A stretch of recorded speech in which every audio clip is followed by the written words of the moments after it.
Web TV Redentor, transmitindo via internet.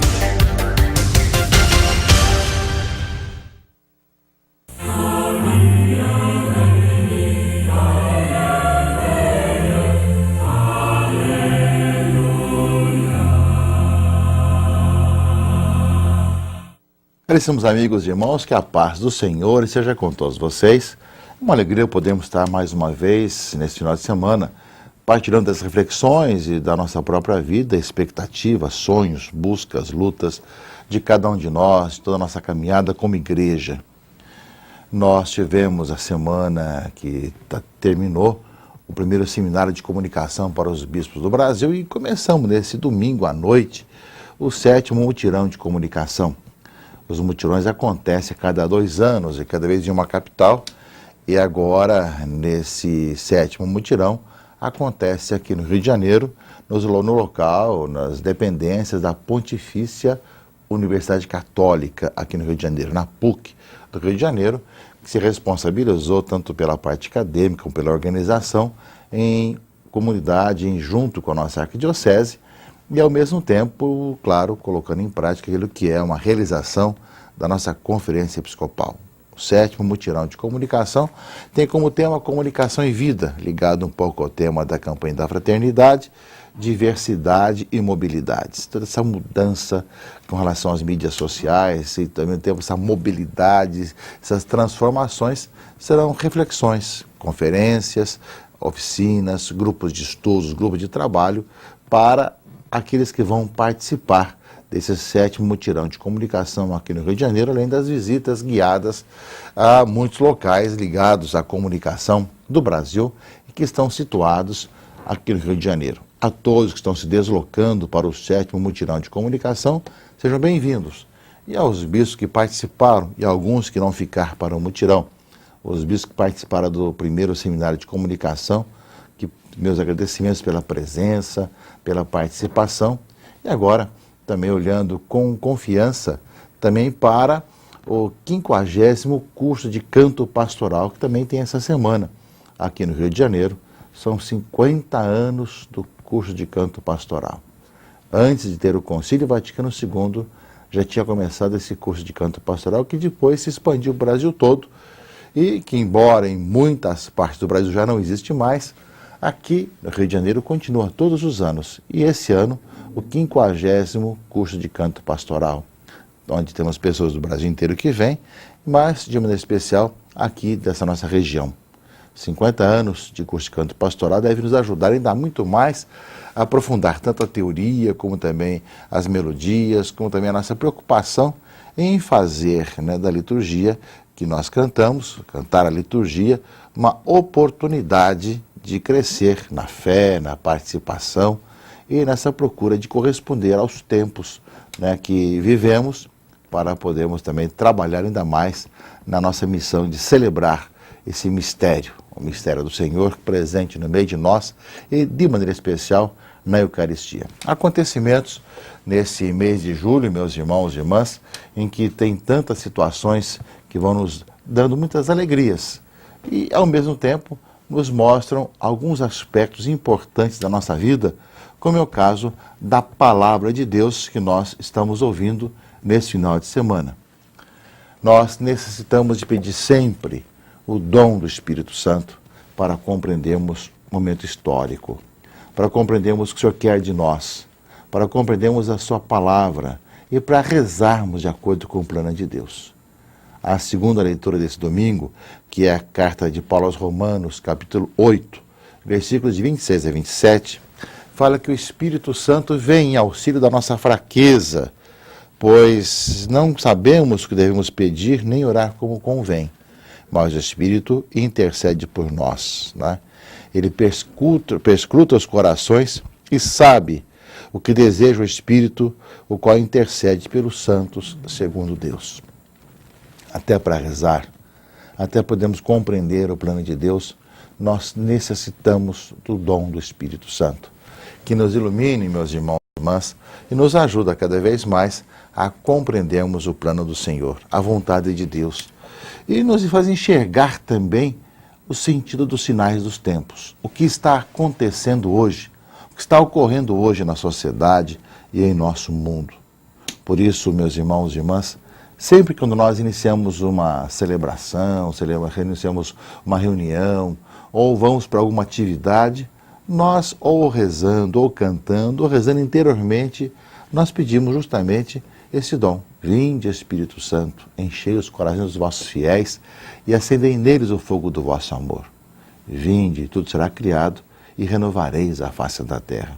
Essa é uma das orações que nós temos, mas que nós sabemos que também quando lemos a Bíblia, quando nos reunimos em comunidade, no círculo bíblico, nós necessitamos de pedir esse dom, para que nos ilumine a nossa vida e que nós não percamos o nosso tempo, meus irmãos e irmãs, em discussões estéreis, inúteis, mas vivamos com alegria a nossa vida de fé e construamos na igreja uma comunidade de gente que se ama, que se perdoa, que se reconcilia, que faz o bem, que é transparente e que procura fazer o bem, mesmo com sacrifício.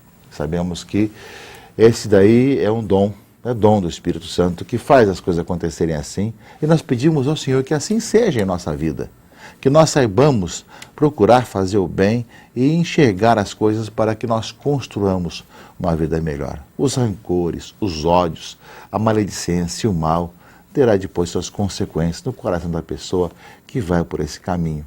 Por isso peçamos que o Espírito Santo sempre nos ilumine para rezarmos, pedirmos para andarmos nos caminhos do Senhor.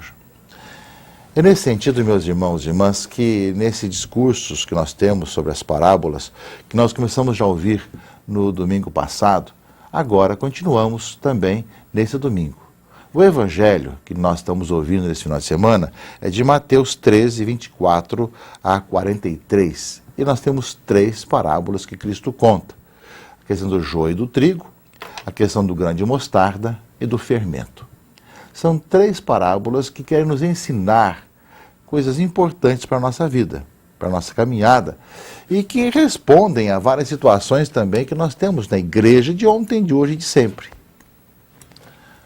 Uma das questões é a questão do joio e do trigo. Nós vemos, e você vai escutar, se não escutou ainda, na missa, a leitura da parábola do joio e do trigo, fala justamente que o reino dos céus é como alguém semeia a boa semente, chega na surdina e às escondidas, alguém semeia a má semente, eu semeio o joio no meio do trigo, e quando começa a crescer, começa a brotar, vê que está misturado o joio e o trigo. A vontade de tentar arrancar logo o joio para que não cresça e para que deixe só o trigo. Mas diz Jesus na parábola que esse inimigo que fez isso, E, porém, se arrancar agora no início, vai correr o risco de arrancar o trigo junto com o joio. No comecinho, há pouca distinção do que é um do que é outro. Deixai-os crescer juntos até a colheita. Quando chegar a colheita, vai se recolher o joio, jogar fora, colocar para queimar, e o trigo vai para o celeiro. Essa parábola, meus irmãos e irmãs, ela coloca uma questão que é de ontem, de hoje, de sempre na igreja. Jesus, quando prega o evangelho, ele prega para todos. A igreja, quando anuncia a palavra de Deus, anuncia para todos. Não só para os puros, não só para os bons, mas para todos. Então, a igreja católica, ela tem, junto de si, nas suas comunidades, pessoas de todos os tipos, que escutam ou que não escutam, que estão deixando de se conduzir pelo bem ou não. E é nesse aspecto que também no início criticavam Jesus, porque também junto dele estavam lá os pecadores públicos e tantas outras pessoas que eram ditas como colocadas de lado, excluídas. No entanto, Jesus vem para pregar para todos. E essa mesma questão acontece o tempo todo na igreja. Então as pessoas querem ver na igreja apenas os puros e os santos e não vê que também tem aqueles que estão ali misturados. Muitas vezes, muitos desses que achamos que são os que estão no caminho errado se convertem e vivem uma vida nova, como temos muitos na história da igreja, muitos santos que se converteram, que eram numa vida errada e acabaram mudando de vida. É esse aspecto que sempre vem e volta no mundo de hoje, que tem as suas várias situações dicotômicas entre si, não é? E que não é capaz de perceber justamente que a igreja tem essa missão de salvar a todos, e no seu seio nós temos todo tipo de situação, joio e trigo. Porém, fala o Evangelho, nós corremos o risco, se nós resolvemos limpar logo aí o joio do meio do trigo, tem muita coisa que vai aparecer joio mais tarde. E muitas vezes corremos o risco de tirar o trigo junto com o joio, porque acontece na vida assim. Achamos que aquela pessoa está certa e na verdade não é, ela é um joio, e vice-versa, também acontece. Por isso mesmo, deixai crescer até o fim. É no fim da nossa vida que nós vamos ver o que nós fomos, se joio ou trigo. Pedir a Deus, e isso eu peço para todos nós, que nós sejamos a boa terra e também a boa semente e o bom trigo. Que não sejamos o joio no meio do trigo. Façamos o bem, andemos pelos caminhos do Senhor. Acho que aí está o grande segredo da nossa oração no dia de hoje, e também de compreender essas realidades todas que nós temos na igreja de ontem, hoje e de sempre. E vamos ter sempre essa mistura que somente no fim é que se percebe e que vai se poder distinguir quem realmente é trigo, quem realmente é joio, quem andou pelo caminho do bem e quem fez apenas o mal.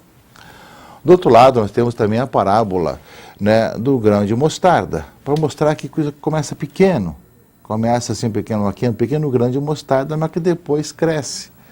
Justamente uma outra palavra que nos ajuda a ver que as coisas na igreja também têm essa questão de caminhar pouco a pouco, crescer vagarosamente, e aquilo que aparentemente não podia dar em nada, no entanto, depois dá uma grande árvore, faz acontecer grandes coisas, quando nós começamos com humildade a fazer brotar e a nascer esse grão de mostarda. E depois temos também a terceira parábola, que é o fermento, que a mulher mistura no meio da massa e que depois fermenta toda a massa. Lembrando um pouco o papel da igreja, é um pouquinho no meio de todo mundo, mas que nos leva a viver também com aquela certeza que quando se é bom fermento, acontece também a transformação da sociedade. Essas duas parábolas, no final do Evangelho, desse domingo, nos dá aquela confiança de que pode